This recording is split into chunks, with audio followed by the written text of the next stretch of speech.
Episode 77, Hukum Langit dan Bumi.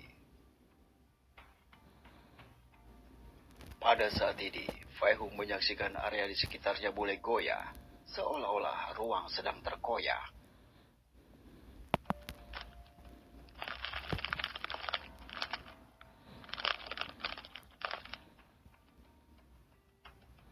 Retakan ruang mulai muncul di beberapa sisi, di dekat seluruh ruang gerombolan binatang iblis. Puluhan binatang iblis mulai muncul dari celah-celah ruang yang retak ini, seolah-olah mencoba untuk lewat dengan cepat ke celah lainnya.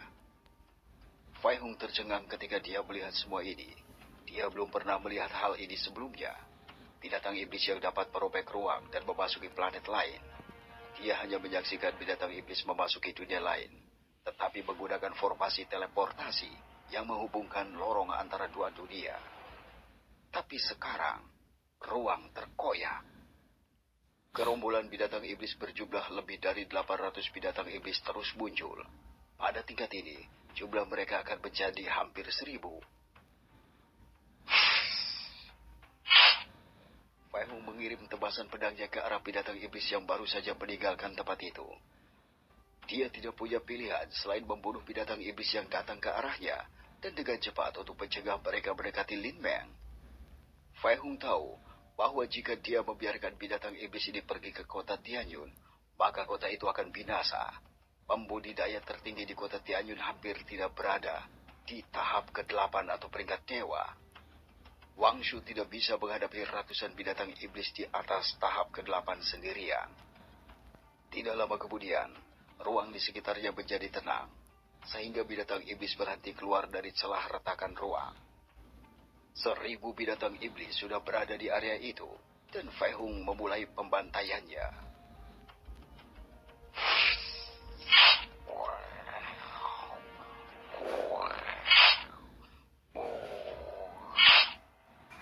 Potongan dan potongan daging berterbangan di sekitar tempat itu. Sebuah pisau mengayun di udara dan memotong binatang iblis yang membunuh mereka dalam sekejap. Binatang iblis ini berada di bawah tingkat raja ke atas. Jadi dengan kekuatan abadi Fei Hung, dengan mudah baginya untuk dengan cepat membunuh binatang iblis ini hanya dengan menggunakan pedangnya. Dalam waktu kurang dari 1 jam, Fei Hung lalu berada di udara, menyaksikan gerombolan besar binatang iblis yang dia musnahkan. Sementara dia mengendalikan pedangnya dan membunuh binatang iblis lainnya terus-menerus. Dia melenyapkan semua binatang iblis yang ditemukan dari tahap ke-7 atau tingkat legenda. Jadi dia butuh sedikit waktu. Dia tidak akan menjadi orang bodoh untuk menyingkirkan semua binatang iblis ini sendirian. Dia hanya meringankan beban yang akan dihadapi kota Tianyun. Jika mereka tidak bisa mempertahankan diri dari binatang iblis yang tersisa, maka nasib mereka akan menyedihkan. Pada akhirnya, hanya lebih dari 400 binatang iblis yang tersisa. Yang terkuat dari mereka hanyalah tahap ke-6 atau tahap kaisar. Jadi mereka tidak akan menjadi ancaman nyata bagi kota Tianyun. Fei Hung menghela nafas saat dia melihat pemandangan ini yang mengingatkannya pada saat dia berada di sebuah dunia yang membuat dia terperangkap selama lebih dari 6000 tahun. Ribuan dan jutaan binatang iblis terus muncul terus-menerus tanpa memberinya istirahat. Dalam beberapa kesempatan, ia hampir kehilangan nyawa di dunia itu. Dia terus memikirkan kejadian aneh yang terjadi saat ini juga.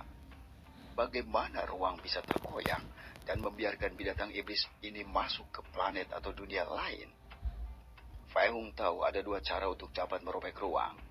Yang pertama adalah jika seseorang memiliki kekuatan yang cukup untuk dapat memecahkan ruang kekosongan dengan kekuatannya sendiri.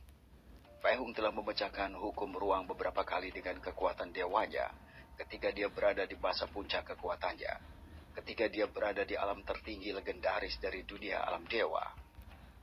Cara kedua adalah bahwa binatang atau ruang hampa yang ingin dipecahkan membuat struktur hukum ruang dan waktu menjadi lemah atau berkurang seiring waktu, sehingga akan membutuhkan lebih sedikit kekuatan untuk dapat memecahkan ruang hampa.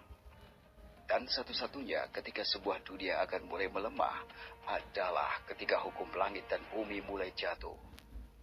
Planet, dunia, atau alam yang terpengaruh akan mulai melemah sedikit demi sedikit sampai mengubah hukum dunia itu sepenuhnya dan membuat tempat itu tidak dapat dihuni lagi.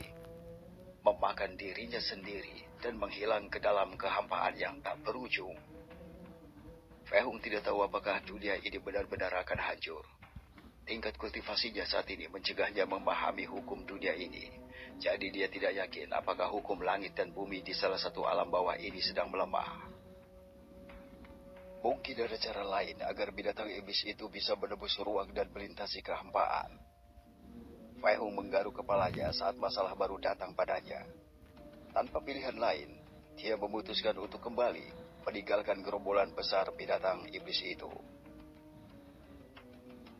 Kediaman klan Luo. Sebuah kaca pecah menjadi beberapa bagian ketika dilempar ke dinding. Luo Zeng sangat marah ketika menerima laporan dari pelayannya. Sialan kau, Lin Meng itu. Beraninya kau menipuku. Luo Zeng meraung dengan marah sambil mengutuk Lin Meng. Pelayannya telah memberitahunya bahwa Lin Meng telah keluar lagi di malam ini. Dan dia tampaknya tidak pergi ke pelatihannya. Bahkan dia berpakaian dan berdandan untuk membuat sosoknya sedikit lebih cantik. Ini tidak diragukan lagi meninggalkan rasa tidak enak di mulut Luo Zeng. Beritahu aku, siapa kau sebenarnya, brengsek? Dan kau akan menyesal mencuri wanitaku. Aku akan mengulitimu dan meminum darahmu. Luo Zeng terus membaki dan melempar barang-barang yang bisa dia temukan di kamarnya. Setelah dia cukup tenang, dia lalu tersenyum. Senyum jahat bisa terlihat di wajahnya. Lin Meng, kau memang wanita jalang. Besok kau akan membayar akan hal ini. Aku sekarang adalah ahli tingkat kaisar sejati. Lebih kuat dari pangkat kaisar lainnya di dunia ini. Besok aku akan datang untukmu dan membuatmu menikmati jumpuanku. Kediaman klan King. Apakah kau benar-benar yakin Lin Meng akan keluar setiap malam hari untuk bertemu seseorang? Tuan muda dari keluarga King, King Zhen, mencengkeram sandaran tangan kursinya dengan erat, meretakkannya sepenuhnya saat dia berbahasa dengan sekuat tenaga. Pelayan itu mengangguk pada pertanyaan King Zhen, dan kemudian pergi dari dalam ruangan. Sandaran tangan itu akhirnya patah dan menjadi beberapa bagian. King Zhen memiliki wajah buram ketika dia mengetahui bahwa wanitanya mungkin bertemu pria lain di malam hari. Apakah kau bajingan yang bertemu dengan wanitaku? King Zhen memikirkan Luo Zeng. Dia tahu bahwa Luo Zeng akan menjadi satu-satunya pria yang berani melawannya demi mendapatkan Lin Meng. Tidak, kurasa itu bukan dia. Jika aku tahu kalau dia pria yang ditemui wanitaku, dia akan membuat masalah besar, dan aku akan segera mengetahuinya. Dan jika dia telah memenangkan cinta Lin Meng, dia akan membual dan pamer kepada semua orang. King Zhen merasa pria itu bukan Luo Zeng. Orang itu tidak bisa menyembunyikan tindakannya darinya.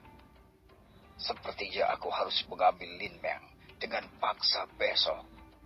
Tidak ada yang bisa mengambilnya dariku. Bahkan bajingan Luo Zeng itu pun tidak. King Zhen berbicara dengan amarah dalam suaranya, memutuskan bahwa keesokan harinya dia akan pergi dan menemukan Lin Meng. Dengan kekuatanku yang maju ke tingkat kaisar, aku bisa menyingkirkan bajingan Luo Zeng itu untuk selamanya. Aku akan menjadi pemenangnya. King Zhen telah berhasil mendapatkan beberapa tanaman khusus yang dapat membantunya meningkatkan kekuatannya lebih cepat.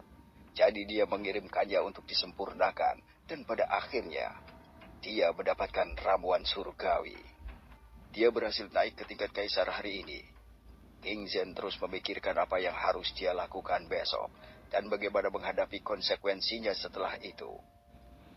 Malam berlalu dengan cepat, dan keesokan harinya, matahari telah kembali terbit.